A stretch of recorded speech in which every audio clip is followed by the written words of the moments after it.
May 25th, 2025, at Birmingham Airport in the United Kingdom. A Blue Islands ATR-72 was climbing after takeoff for Jersey when the crew received a technical warning. They stopped the climb and shut down the right engine as a precaution. The aircraft returned to Birmingham roughly 40 minutes later. With one engine operating and a strong crosswind, the pilots completed the approach and landed safely. Everyone left the aircraft normally.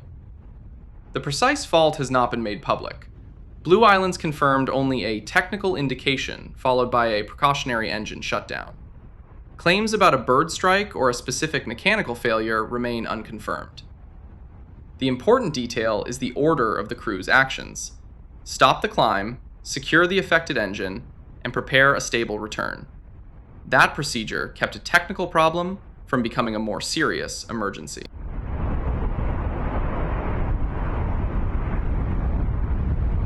Easy, Tiger, easy.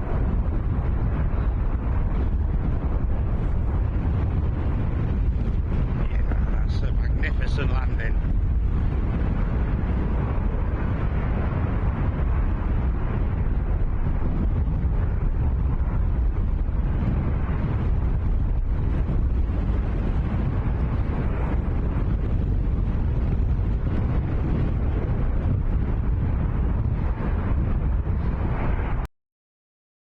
Now, this next incident happened on May 22nd, 2025, at Arlington Municipal Airport in Texas. A Cessna 401 was making its first flight in about 25 years, following extensive maintenance and an annual inspection. During the third circuit around the airport, the left landing gear overextended and became jammed inside the wheel well. The pilot retracted the landing gear and made a controlled belly landing. Both people on board were unhurt, but the lower fuselage was substantially damaged. The NTSB confirmed that the accident was caused by a failure of the left landing gear system, followed by the intentional gear-up landing. The pilot also found a fractured bell crank that may have been damaged during an earlier gear-up accident in 1998. The key point here is that a completed inspection does not erase an aircraft's history. After long storage or an earlier accident, critical landing gear parts need especially careful examination before the aircraft returns to flight.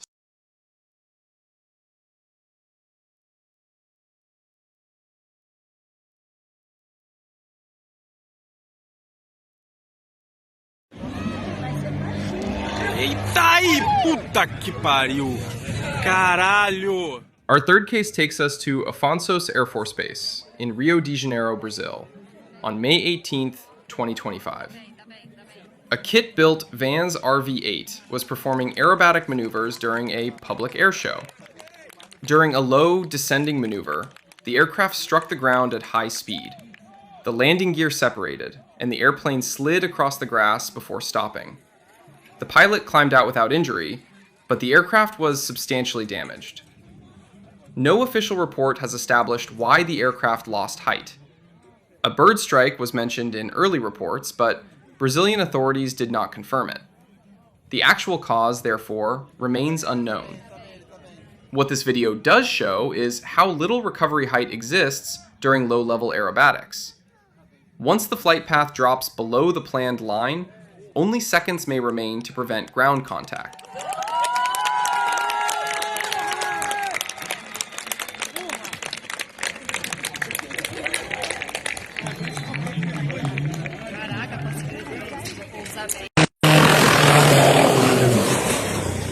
From Brazil, we now move to northern India. On May 17th, 2025, an air ambulance helicopter was approaching the Kedarnath Temple helipad. On final approach, the helicopter suddenly lost height. It hit the ground about 40 meters before the helipad. The pilot tried to lift off again, but the helicopter struck the ground a second time. This impact broke the tail section. All 3 people on board escaped without injury. The helicopter was badly damaged. India's Investigation Bureau has confirmed the sequence, but it has not yet established why the helicopter suddenly lost height. There is one important detail here. After a hard impact, a helicopter may have damage that cannot be seen from the cockpit. Trying to lift off again can make that damage much worse. The 5th accident happened at night. It was May 16th, 2025. at Bocas del Toro Airport in Panama. An Air Panama Fokker 50 was landing in moderate rain on a wet runway. The airplane approached to the right of the runway centerline. The captain repeatedly asked the first officer to correct the alignment, but the landing continued. After touching down, the crew lost control. The airplane left the runway and broke apart on the soft ground. All 35 people survived. One crew member was seriously injured. Investigators found no failure in the engines or aircraft systems. The confirmed cause was an unstable approach, followed by a loss of control after touchdown. Poor visibility, incomplete weather information, and the decision to continue the landing all contributed. The clear lesson is this: if an aircraft is not stable and aligned with the runway, the approach must be abandoned before touchdown. I'll get that drink tonight. Go that way, forward, go that way. Let's go, forward. May 16th, 2025. Not every emergency begins in the air. At Cox's Bazar Airport in Bangladesh, a Bimang Bangladesh Dash 8 lost an inner wheel from its left main landing gear during takeoff. Air traffic control reported the wheel on the runway. The pilots declared an emergency and continued to Dhaka, where the aircraft landed safely. No one was injured. Investigators confirmed that a bearing inside the left main wheel had failed. This failure allowed the wheel to come off. The second wheel stayed in place and helped support the landing. The lesson is specific. Wheel bearings need careful inspection and correct adjustment. One small bearing failure can release an entire wheel.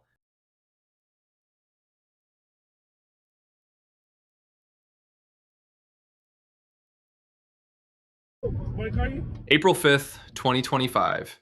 Garuva, Santa Catarina, Brazil.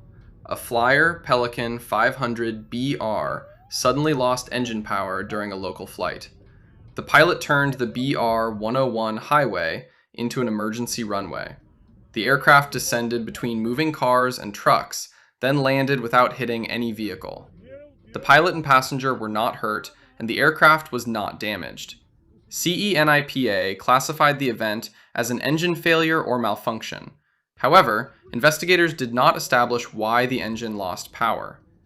The video shows a second danger. Traffic was still moving below the aircraft. The pilot maintained control, found a clear path, and completed the landing without creating another accident on the road.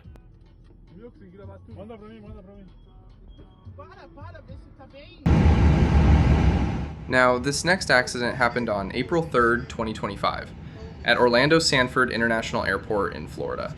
After several unsuccessful landing attempts at Lakeland, the pilot became disoriented and asked air traffic control for help. Worried about the remaining fuel, he saw Sanford Airport and decided to land there. The Cessna 182 bounced on runway 36, so the pilot went around and circled at very low altitude. During the next attempt, the airplane made a low left turn and struck runway 9 left, nose first. The nose gear collapsed and the aircraft was badly damaged. The pilot received minor injuries. The pilot said a wind gust caused the airplane to drop hard onto its nose. However, the NTSB report is still preliminary, so the official cause has not been confirmed. The important detail here is how disorientation, fuel concern, repeated approaches, and low altitude maneuvering created a dangerous workload.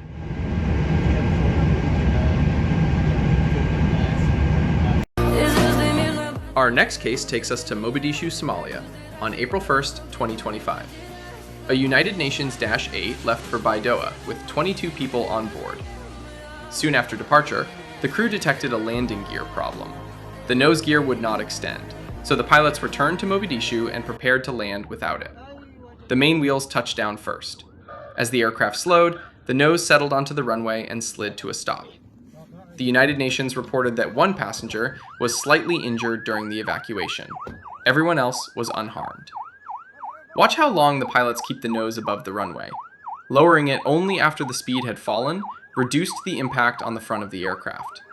The exact technical reason the gear failed to deploy has not been published.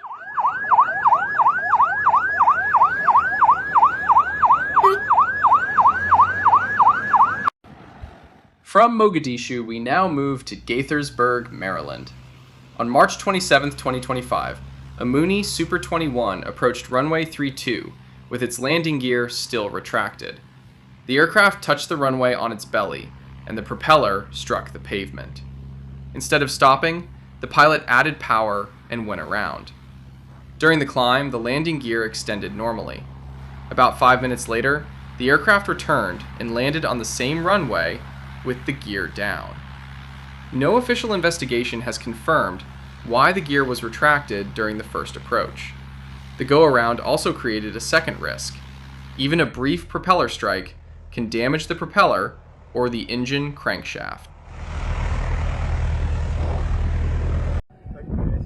This time, the scale changes completely.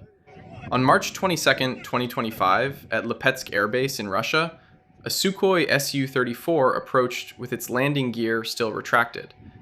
Reports said the crew could not extend the gear.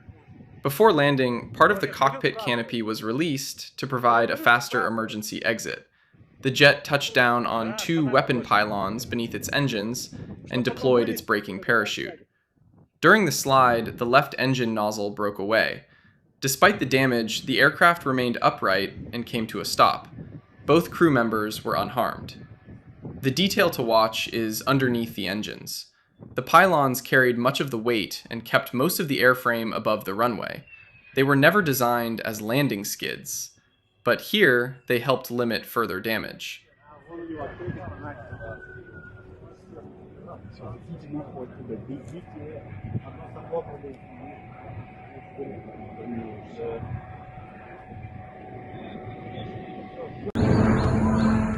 Just 1 day earlier, on March 21st, 2025, near Wariapola in Sri Lanka, a K-8 jet trainer was flying a routine training mission.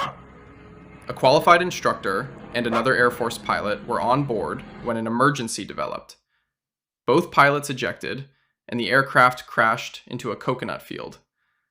The pilots came down by parachute near a local school and were taken to hospital. Both survived. The Sri Lanka Air Force appointed a 7-member committee to investigate the crash. An early public claim blamed pilot error, but the Air Force said that claim was made before its investigation was complete. No official cause has been published. What is certain is that both pilots ejected in time for a safe descent.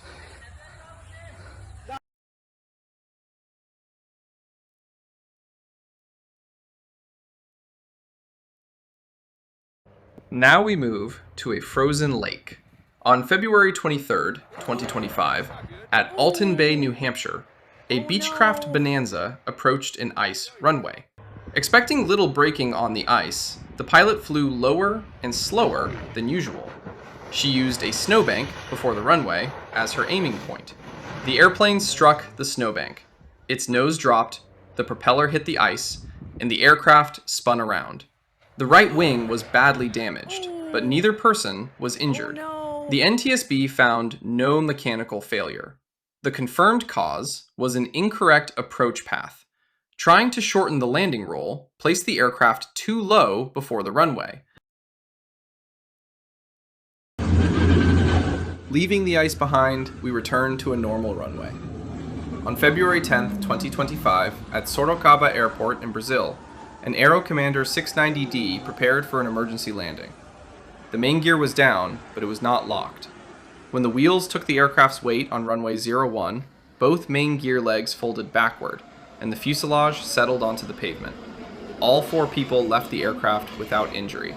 The damage was reported as minor. The key detail is that visible wheels do not always mean safe landing gear. The gear must be fully locked before it can carry the aircraft. No public report has identified why the locking system failed.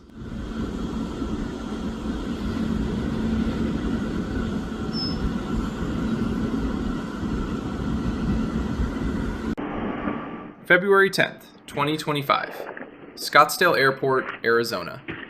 The date is the same as our previous incident, but the outcome was very different. A Learjet 35A approached runway 21 with its left main landing gear hanging backward. After touchdown, the aircraft leaned sharply left the runway, and struck a parked business jet. The captain did not survive, and 4 other people were injured. Investigators found that a rear pin securing the landing gear had not been installed correctly during earlier maintenance. Its retaining bolt did not pass through the pin. That hidden assembly error left the gear insecure. The lesson is very specific. After landing gear maintenance, the pin and bolt must be directly inspected. A normal walk-around may not reveal the problem. The final investigation is still ongoing.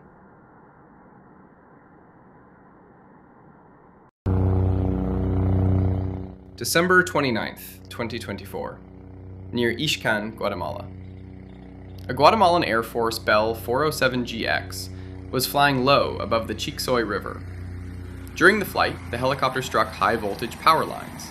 It immediately lost control, fell into the river, and sank. Both pilots did not survive. Guatemala's defense minister confirmed that the crew had not seen the cables before the collision. No final investigation report has been published. Power lines can be extremely difficult to see above water. The supporting towers may be the only warning, so wire crossings must be identified before any low-level flight.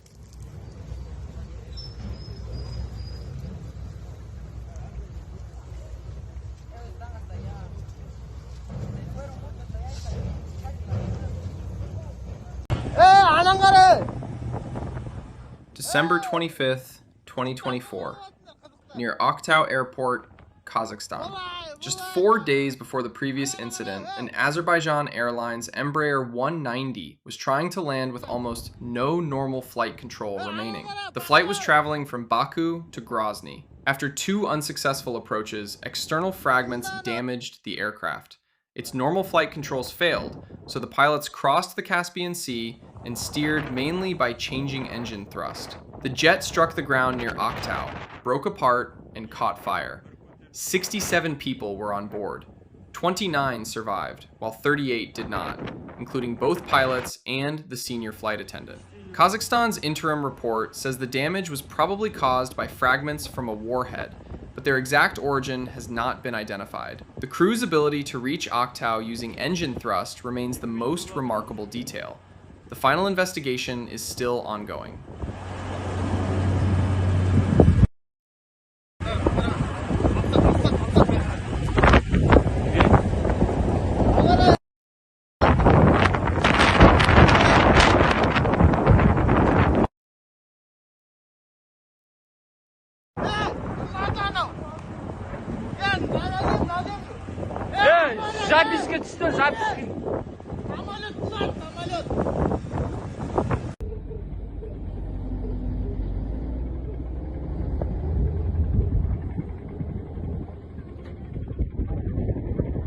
Kuladı!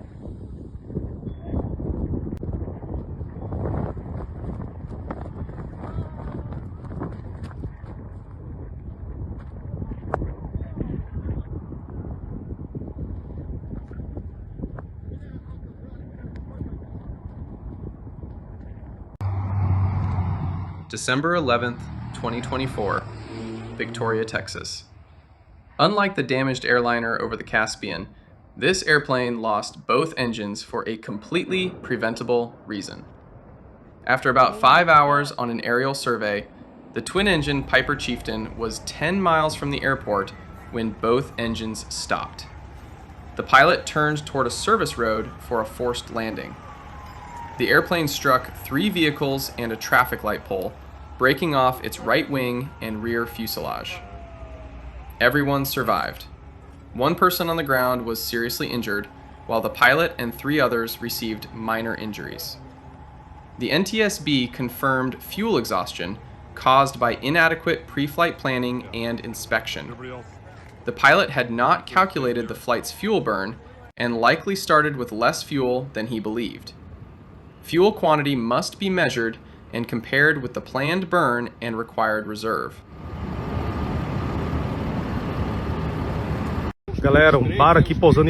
December 3rd, 2024, Belém, Brazil. 8 days before the Texas accident, a Beechcraft 58 Baron returned to the airport because of a landing gear warning. During a low pass, the tower saw all 3 wheels down. But on the first landing attempt, the pilot realized the nose gear was not locked. He went around, declared an emergency, and prepared for another landing. On the final touchdown, the nose gear folded and the aircraft's nose struck the runway. The pilot and 5 passengers evacuated safely. Nobody was injured, and the airplane received only minor damage. The exact system failure has not been published. The important detail is that a wheel can look fully extended without being mechanically locked. The go-around gave the pilot and emergency crews time to prepare for the safest possible outcome. Excelente, excelente. November 25th, 2024, Vilnius, Lithuania. Our final case begins before sunrise, just over 1 kilometer from the runway. ADHL Boeing 737 freighter was approaching runway 19. Flight data shows that both hydraulic pumps for System B switched to off. The flaps remained fully retracted, and the landing checklist was not completed. The crew noticed the retracted flaps only seconds before impact and called for a go-around. The aircraft struck the ground and slid into a residential building. The captain did not survive. The other 3 people aboard were seriously injured, while every resident escaped unharmed. The final investigation is still ongoing. The confirmed sequence shows why the actual flap indication must be checked. Moving the lever is not enough. If the commanded position and the indication do not match, the approach must be stopped immediately.